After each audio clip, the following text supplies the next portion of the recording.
तर मुलांना रोज-रोज टिफिनमध्ये काय द्यायचं हा प्रश्न तर स्कूल मॅनेजमेंटने सोडवलाच आहे. कारण की आठवड्याभराचा फिक्स मेनू त्यांनी दिलाय. त्याच्यामुळं माझं काम सोपं झालं. इकडं त्याचा टिफिन भरला, त्याच्यानंतर त्याच्या पप्पांचा देखील टिफिन भरला. आता मम्मा स्कूलमध्ये जाताना काय खाऊ देते हे सगळं लक्ष त्याचं त्याच्याकडेच लागलेलं असतं. एकदा का स्कूलला जायला निघालो, की आम्हाला बाय करायला देखील वेळ नसतो. कारण की एक्साइटमेंट तेवढी असते. आमचं हे छोटंसं वादळ घराबाहेर पाठवलं, की आम्हाला ही बाकीची कामं सुचतात आणि सुट्टीच्या दिवशी अशी हे एक्स्ट्राची कामं काढायची सगळ्यांची ही हॉबीच आहे. असो माझं बऱ्याच दिवसांचं पेंडिंग काम राहिलं होतं ते म्हणजे तूप बनवण्याचं काम. आता साई बरेच दिवस झालं साचवून ठेवलेली, पण या गोष्टीला काही मुहूर्तच लागत नव्हता. म्हटलं आज नाईट शिफ्ट आहे, दिवसभर घरी आहे, त्याच्यामुळे ही सगळी एक्स्ट्राची कामं मी करायला घेतली. आता हे काम कंटाळवाणं जरी वाटत असलं तरी घरात सगळ्यांनाच तूप खायला आवडतं. त्याच्यामुळे मी आता हे बनवते मी खात नसले म्हणून काय झालं, बाकीच्यासाठी तर मला बनवावेलाच लागणार.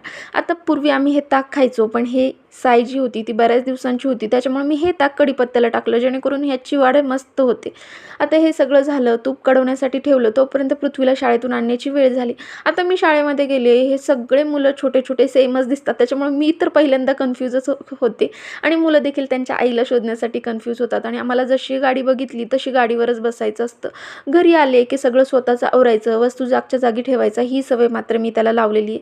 संध्याकाळच्या वेळी मस्त असं वातावरण झालेलं म्हणून छान असा चहा बनवून घेतला आणि आपली रोजचीच नेहमीची जी कामं जी कधीच संपत नाहीत, ही सगळी करता-करता बाहेरनं एवढा आवाज येत होता पावसाचा आणि बाहेर धो-धो पाऊस पडत होता. त्याच्यामुळं मस्त पावसाचा आनंद घ्यायला तर आपण बाहेर येणारच आणि यांची इकडे वेगळीच मस्ती चालू होती. तर तुम्हाला सांगितल्याप्रमाणे आज तर माझी नाईट शिफ्ट होती, त्याच्यामुळे लवकरच स्वयंपाकाला लागले.